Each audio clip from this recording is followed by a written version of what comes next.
अखंडमंडलाकारं व्याप्तं येन चराचरं तत्पदं दर्शितं येन तस्मै श्रीगुरुवे नमः। अज्ञानान्धस्य लोकस्य ज्ञानाञ्जनशलाकया चक्षुरुन्मीलितं येन तस्मै श्रीगुरुवे नमः। अध्यात्म विश्व विज्ञान यूट्यूब चैनल के सभी प्रेमी पाठक मित्र आचार्य गुरुजन और सभी आत्मरूप सज्जनों भाइयों बहनों शक्ति स्वरूपा देवियों और अध्यात्म विज्ञान का अभ्यास करने वाले प्रयत्नशील कृतिशील नरवीरों, आप सभी का इस अध्यात्म विश्व विज्ञान यूट्यूब चैनल पर हार्दिक स्वागत है।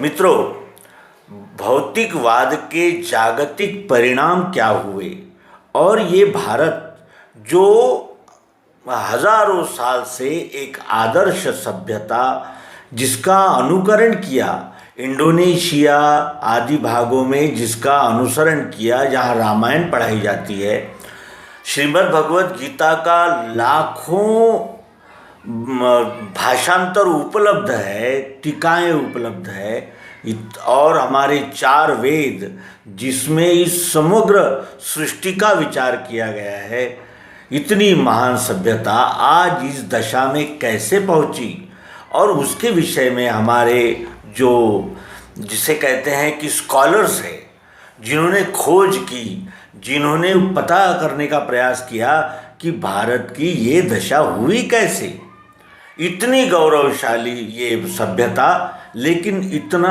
यानी उसका ऐसा यानी एकदम जिसे कहते हैं कि निकृष्ट ऐसी स्थिति कैसे हो गई, इसका स्वाभिमान कहाँ चला गया भारत का, इसके विषय में श्री प्राचार्य श्री डोरले इनका एक लेख हम क्रमशः प्रस्तुत कर रहे हैं। और आइए इसका दूसरा भाग हम आपसे निवेदित करें। मुश्किल यह है कि मन करता है कि एक एक शब्द आप तक पहुँचे, लेकिन इतना समय और जिसे कहते हैं कि इतनी फैसिलिटी यहाँ उपलब्ध नहीं है, तो हम उन्होंने उठाए हुए मुद्दों का संक्षिप्त विचार करते हुए इस अंक को प्रस्तुत करेंगे। आधुनिक मनुष्य के जीवन की और उसमें निर्माण होने वाले परिस्थितियों का अत्यंत मर्मग्राही विश्लेषण, और वो भी अत्यंत प्रत्ययकारी शब्द में स्वामी शिव तत्वानंद जी ने किया है।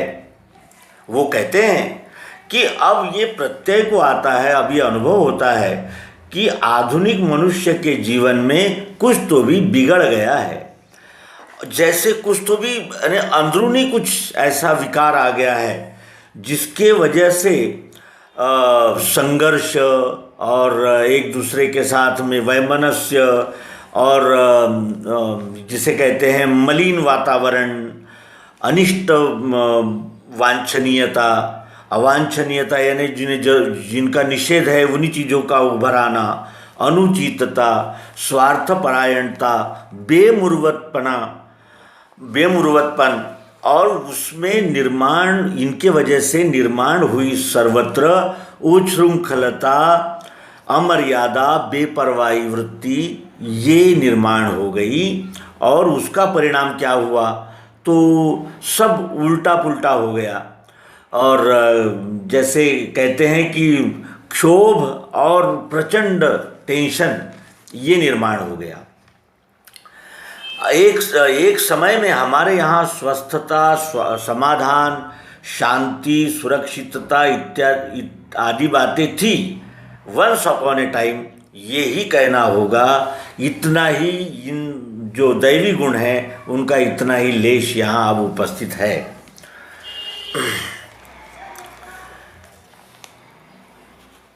आध्यात्मिक, धार्मिक, नैतिक, सामाजिक, राजकीय, आर्थिक, शैक्षणिक, साहित्यिक, लैंगिक, वैवाहिक, खाना पीना, रहने, वेशभूषा आदि सभी क्षेत्रों में अवांछनीयता, अनुचितता बढ़ गई। अराजकता और जिसमें दम वो नेता, इस प्रकार का वातावरण बढ़ता चला जा रहा है और सारा मानवीय जीवन मानसिक दृष्टि से अराजकता के सामने खड़ा है। इसका संदर्भ भी है आधुनिक मानव को उपनिषदों का संदेश, पृष्ठ क्रमांक 3 और 4। स्वामी शिव तत्वानंद के कहने को एक समाजशास्त्री और मूलगामी चिंतक डॉक्टर पीटरिम सोरोकिन, इन्होंने अपने the crisis of our age इस ग्रंथ में कहा है। उनके कहने का सारांश इस प्रकार कहा जा सकता है कि आज हम एक अत्यंत विकराल, यानी जैसे वन में आग लग गई हो उस तरह हम घिरे हुए हैं। उन सबकी जलकर यानी राख हो रही है। सतत बढ़ता हुआ दुख उत्तर अधिकाधिक भूभाग पर अपनी विषण्ण छाया फैला रहा है।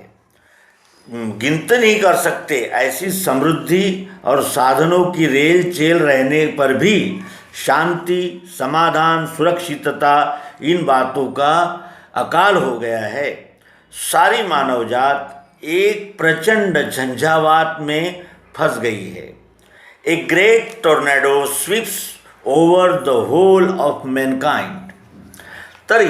और इसी प्रकार की अनुभूति व्यक्त करते हुए स्वामी विवेकानंद भी क्या कहते हैं, अवघे यानी सारा पाश्चिमात्य जग दुनिया एक ज्वालामुखी पर है, कल ही उसका स्फोट होगा, ऐसा भी कहा हो सकता है।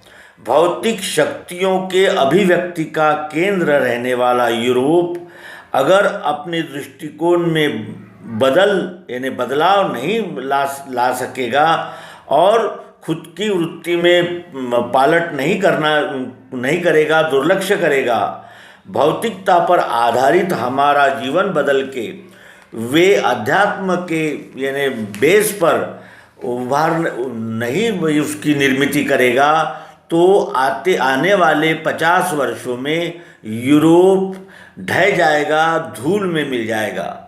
And what will save Europe is the religion of the अनअपनिषेड्स,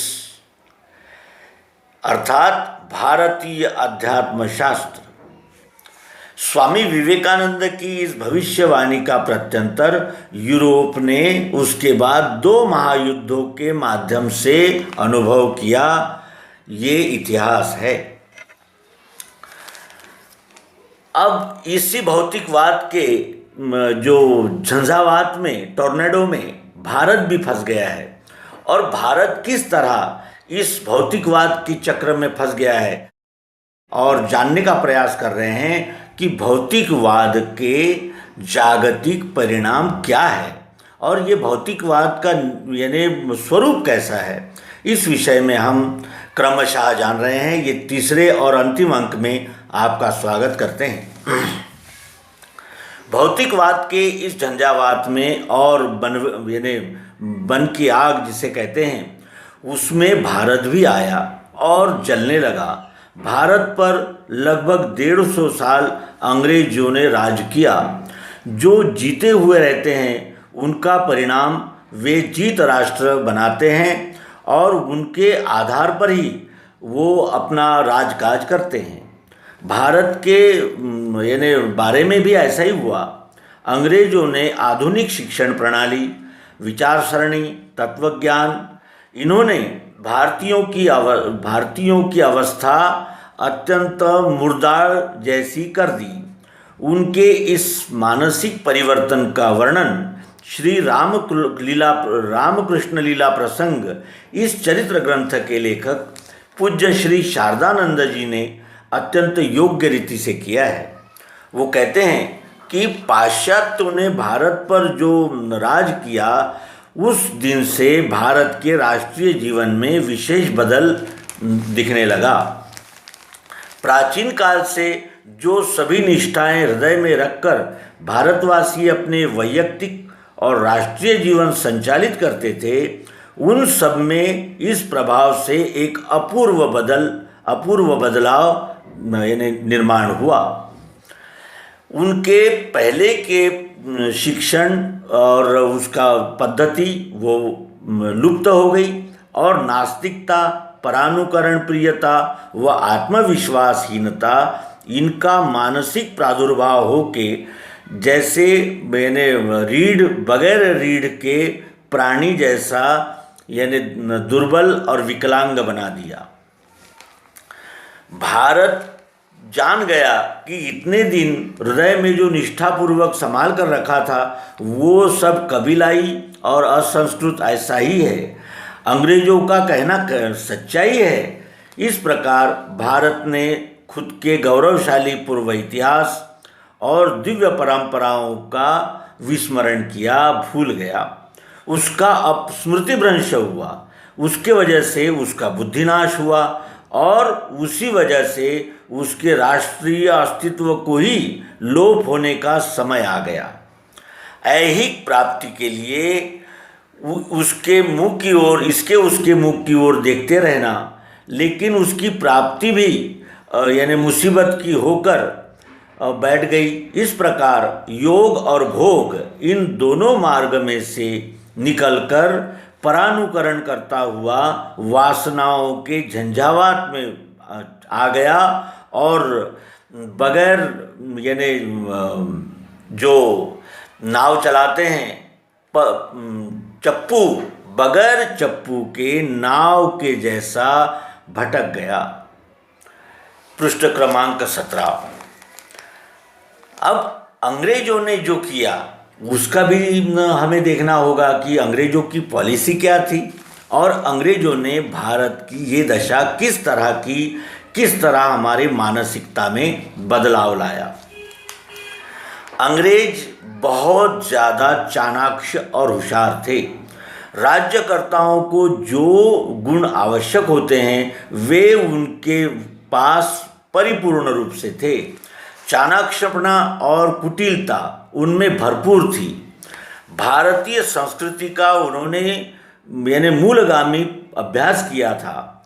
आज सेतु हिमाचल फैले हुए जनमन में धर्म श्रद्धा, वेदों के प्रति उसकी निष्ठा, गुरु, गंगा, गोमाता, गायत्री इन पर सर्वमान्य श्रद्धा संपूर्ण समाज में अस्तित्व में रहने वाली एक रूपता, एक रसता, इसकी उन्हें पक्की जानकारी थी। अजर अमर रहने वाले हिंदू धर्म, हिंदू संस्कृति की यह बल स्थाने थी यानी शक्ति स्थान थे इसके। ये उनके ध्यान में आया और उन्होंने उस पर ही वार करना शुरू किया। सुनियोजित विकृत शिक्षण पद्धति से और हेतुतः विपरीत सिद्धांतों की यानी लगावट करते हुए उन्होंने अपने कार्यक्रम को शुरुआत किया और किस तरह इस भारत भूमि के यानी जनमानस को परानुकरण और जिसे कहते हैं लाचारी की ओर ढकेल दिया, उसके कारक थे। एक, भारत ये कभी राष्ट्र था ही नहीं। भारत ये कभी राष्ट्र था ही नहीं। पाश्चात्यों का यानी जो पश्चिमी लोग हैं उनके संपर्क में आने से इस यहाँ के लोगों को ऐसी कल्पना आई और उसीलिए a new nation in making यानी एक नया राष्ट्र जो जन्म ले रहा है, इस प्रकार का सिद्धांत उन्होंने प्रचलित किया। दूसरा, भारत में कोई भी संस्कृति थी ही नहीं।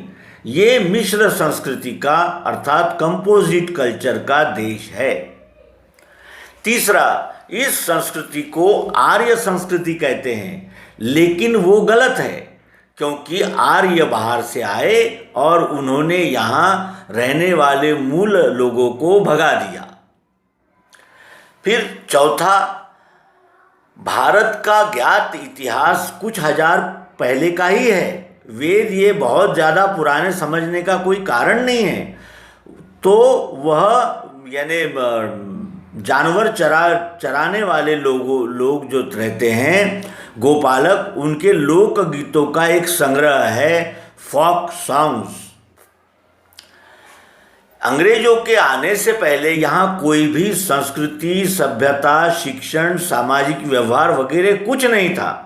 इट वॉज ए पैगॉन कल्चर, अर्थात जो निम्न दर्जे के लोग हैं उनकी संस्कृति। यही सिद्धांत दृढ़मूल करने के लिए उन्होंने उस पर अनेक ग्रंथ लिखे, जिसमें उन्होंने विपरीतार्थ निकालकर ऑक्सफोर्ड यूनिवर्सिटी में एक अध्यासन स्थापन किया और उनका उद्देश्य भारतीयों का धर्मांतरण करना और मूल धर्म ग्रंथों के विपरीत अनुवाद करना, अंग्रेजी भाषा से शिक्षण देकर शरीर से भारतीय लेकिन मन से, आचार विचार से पूरी तरह अंग्रेजी, ऐसे मनोवृत्ति का काला अंग्रेज पैदा करना। इस अध्यासन के अंतर्गत वेदों का भाषांतर यानी गलत विपरीत अर्थ निकालना, इस प्रकार की महत्वपूर्ण जिम्मेदारी मैक्स मुलर को देने में आई। उसकी योजना के संबंध में उसका हेतु क्या है, इस संबंध में उसने अपनी पत्नी को एक पत्र लिखा है। उसमें वो कहता है, it is the root of their religion and to show them what the root is, I feel sure is the only way of uprooting all that has sprung from it during the last 3,000 years. Introduction of Ecclesia Divina.